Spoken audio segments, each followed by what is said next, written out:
Oke, selamat pagi Bu Nurul. Selamat pagi Bu Mutia. Gimana nih kabarnya Bu Nurul? Aduh, kalau dibilang sehat sih sehat Bu, alhamdulillah. Cuman Alhamdulillah. apa ya, kayaknya sedikit ada beban ini dalam hati saya nih Bu. Iya, semangat Ibu. Kita kan sudah mau masuk semester awal lagi nih di tahun pelajaran yang baru. Eh, kita saling sharing Bu ya, saling sharing Iya, iya, bener Bu. dengan Saya kemarin ya. mau sharing sama Ibu Bu. Mau banyak Kenapa ya? tanya-tanya. Ya, Siapa silakan tahu silakan saya Bu bisa Nurul. ketemu solusi. Iya betul, silakan silakan Bu Nurul.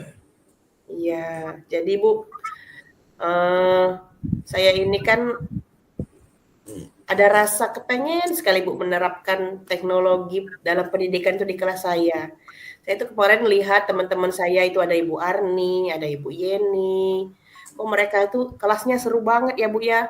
Ada yang pakai Quizizz, ada yang pakai word wall gitu. Terus mereka tuh bergantian pakai proyektor.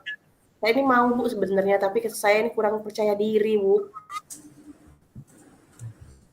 Kenapa Bu Nurul kurang percaya diri? Kira-kira Ibu pengen apa yang Ibu capai sebagai guru dalam meningkatkan kompetensi Ibu di tahun ini? Iya Bu, saya itu ingin sekali meningkatkan kompetensi saya dalam bidang teknologi pendidikan, Bu.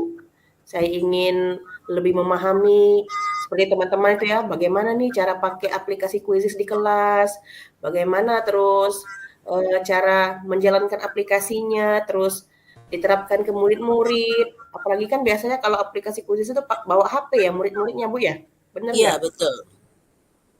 Jadi itu Bu, saya ingin lebih meningkatkan kompetensi saya dalam bidang teknologi dalam pendidikan begitu Bu, Oh, biar oke. pembelajaran itu lebih menarik. Iya, Iya betul. Tujuan yang menarik, yang smart sekali Bu Nurul. Oke, coba kita gali lebih lanjut ya Bu. iya baik Bu. Iya, Jadi saya suka sekali. dari keinginan Bu Nurul tadi terkait dengan TIK, bahwa Bu Nurul tadi kan pengen adanya peningkatan kompetensi diri nih, terutama Mhm. di pembelajaran yang berbasis TIK. Nah, kira-kira menurut Bu Nurul nih, hambatan utama Ibu dalam mencapai tujuan Ibu tadi itu apa sih kira-kira Bu? Banyak Bu ya. Yang pertama itu, saya itu kurang percaya diri Bu. Ya, saya itu kurang percaya diri kalau mau pakai mau mengimplementasikan teknologi dalam pendidikan, karena saya merasa kompetensi saya di bidang itu tuh kurang mumpuni kayak gitu Bu. Ya.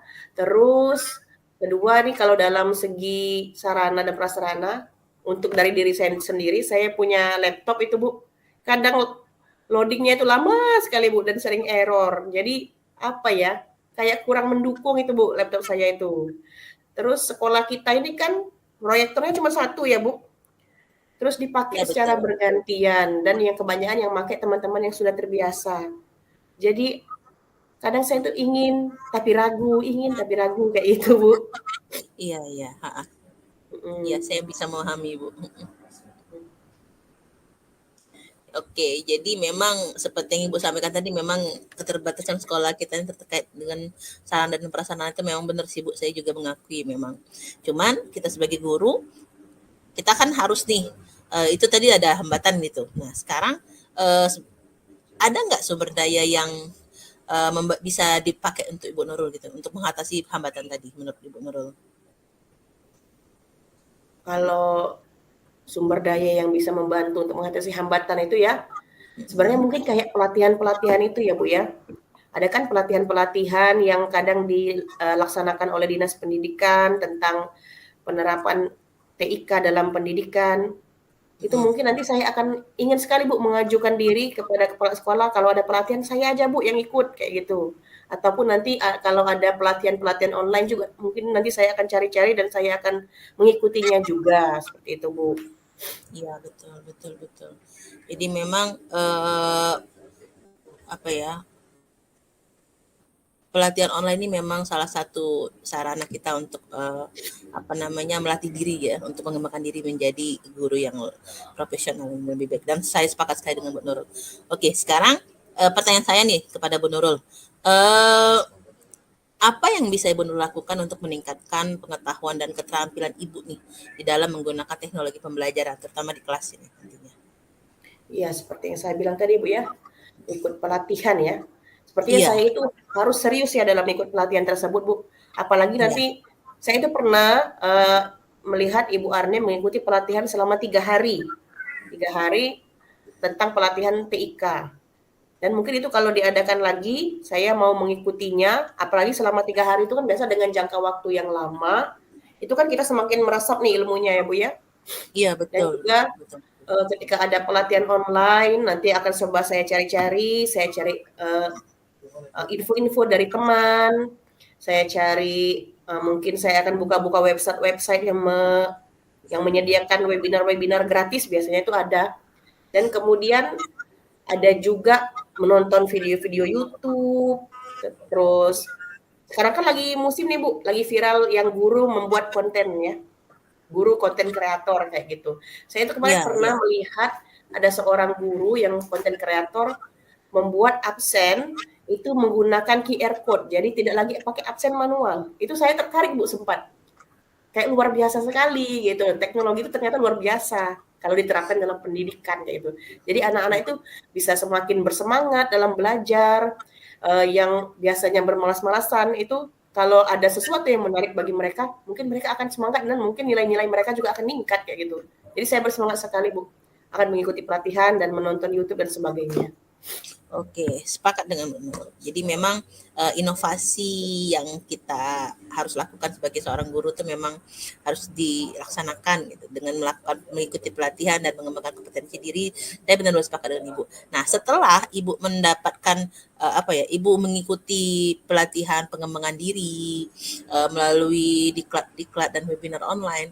Nah, ini kan Ibu mendapatkan tambahan dapat tambahan ilmu gitu. Nah, Mhm, setelah ini bagaimana Ibu akan menggunakan teknologi pembelajaran di kelas Ibu nantinya? iya. Saya ini sebenarnya sangat memikirkan ini Bu ya. Dari hambatan saya tadi yang pertama, saya akan mengikuti pelatihan dengan serius. Ya, Kemudian ketika saya sudah mendapatkan ilmu seperti contohnya dengan aplikasi Quizizz tadi, saya akan coba terapkan di kelas. Apalagi aplikasi Quizizz itu kan untuk evaluasi ya Bu ya, ya betul. yang di mana evaluasi itu kadang merupakan suatu ketakutan bagi murid. Aduh, saya habis ini mau ngerjain soal nih, mau latihan. Terus, ibu guru ini mau kasih soal banyak nih biasanya. Nah, jadi kan itu jadi suatu momok bagi mereka, suatu ketakutan. Nah, ketika nanti saya akan menerapkan aplikasi Quizizz, itu saya harapkan anak-anak itu malah termotivasi, tidak sabar menjadi sesuatu yang dinanti-nantikan, seperti itu, Bu. Kemudian juga ada aplikasi yang lain seperti Wordwall, dan juga yang mungkin tadi yang sudah saya bilang tentang absen menggunakan QR code itu akan coba saya pelajari juga karena itu sepertinya menggabungkan antara Google Sheet dan QR code seperti itu Bu. Dan juga memakai Canva untuk membuat kartu-kartu absen yang menarik. Nanti akan saya coba terapkan dan ketika untuk menggunakan aplikasi Quizizz kan nanti kan pakai proyektor ya Bu ya. Dan nanti mungkin saya akan mengusulkan kepada kepala sekolah untuk minta dibuatkan jadwal penggunaan proyektor karena proyektor kita kan cuma satu. Kalau hanya digunakan nanti kelas 5 yang menggunakan, habis ini kelas 6, kelas saya tidak mendapatkan jadwal. Jadi supaya adil, nanti saya minta ajukan kepada Ibu kepala sekolah biar dibuatkan jadwal biar bisa adil dalam pemakaian proyektor tersebut, Bu. Oke. Menarik Bu, sangat menarik dan juga menjadi inspirasi juga buat saya untuk saya bisa terapkan di kelas nantinya. Oke. Nah, sekarang pertanyaan saya Bu, bagaimana Ibu bisa mengukur kemajuan Ibu dalam mencapai tujuan Ibu tadi gitu? Ya, karena saya ini orangnya sedikit pelupa Bu ya, mungkin nanti saya akan mencatat tentang teknologi pendidikan yang akan saya gunakan dan saya akan catat secara berkala apa-apa saja yang sudah saya gunakan, yang saya perlukan, saya checklist seperti itu Bu. Dan juga saya akan meminta saran kepada rekan-rekan sejawat tadi seperti Ibu Arni sama Ibu Yeni yang sudah duluan menerapkannya. Saya ingin meminta umpan balik dari mereka, meminta saran dari mereka, berkolaborasilah seperti itu, Bu. Jadi saya harapkan ketika teman lain yang maju, dengan berkolaborasi, teman yang lain pun ikut maju seperti itu, Bu. Itu saya sebenarnya ingin sekali agar sekolah kita ini guru-gurunya semakin profesional semua, Bu. Kompetensinya dari bidang akademik, bidang tadi teknologi tadi, semuanya itu menguasai, Bu. Jadi satu yang maju, yang lain pun ikut maju. Seperti itu, Bu, kalau dengan kolaborasi. Oke, insya Allah Bu ya, dengan kolaborasi nanti kita coba memanfaatkan juga komunitas belajar untuk bisa berbagi praktik baik, terutama memang tujuan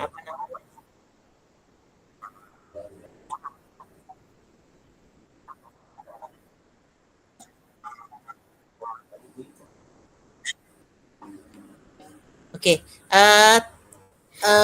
terakhir nih Bu Nurul, menurut Ibu Nurul siapa yang bertanggung jawab untuk mencapai tujuan yang Ibu sampaikan tadi? Kalau bicara soal tanggung jawab ya Bu ya, tentunya yang pertama itu diri saya sendiri, karena saya yang ingin berubah, saya yang ingin maju, saya ingin menjadi lebih profesional, saya ingin lebih menguasai kompetensi, mempelajari hal-hal baru, dan meningkatkan prestasi akademik murid-murid saya dan juga meningkatkan motivasi belajar mereka. Jadi yang paling pertama itu ada diri saya sendiri. Dan kalaupun untuk kemajuan bersama, mungkin juga berkaitan dengan kepala sekolah, karena dimanapun kita akan harus meminta izin ya, dengan izin dari kepala sekolah. Kemudian teman-teman rekan sejawat, karena teman-teman tadi adalah tempat untuk saling sharing, saling berkolaborasi. Boleh Pak Sur, silakan ke main room ya. Dan juga mungkin peserta didik juga Bu ya, karena semua yang terlibat itu kita sebagai guru dan juga ada peserta didik. Seperti itu Ibu Mutia.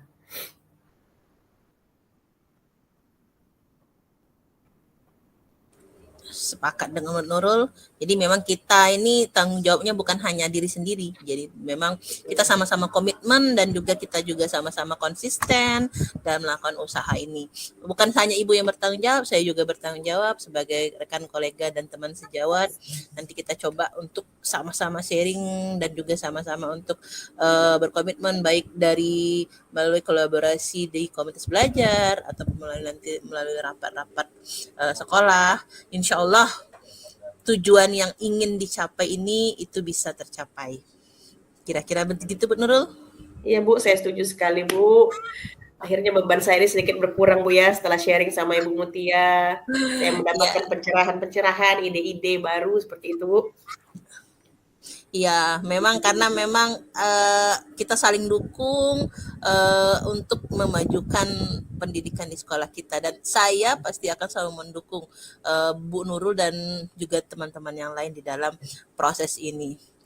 Kira-kira begitu Bu Nurul? Ya, saya juga Bu akan berjanji kepada diri saya sendiri akan berkomitmen dan menjaga konsistensi saya dalam melakukan perubahan ini, dan juga saya harap Bu Mutia juga mampu untuk mendukung saya Bu ya. Untuk siap, kita semua saling bersemangat. Iya, siap sama-sama ya. Tergerak, ya, menggerakkan. Ya, tergerak, ya. Bergerak dan menggerakkan. Ya. Ya, terima kasih banyak Bu Mutia. Sama-sama Bu Nurul, saya juga mendapatkan banyak inspirasi dari pembicaraan kita kali ini. Terima kasih juga Bu Nurul. Ya, Assalamualaikum Bu Mutia. Waalaikumsalam warahmatullahi wabarakatuh. Ya, baik Pak Bari.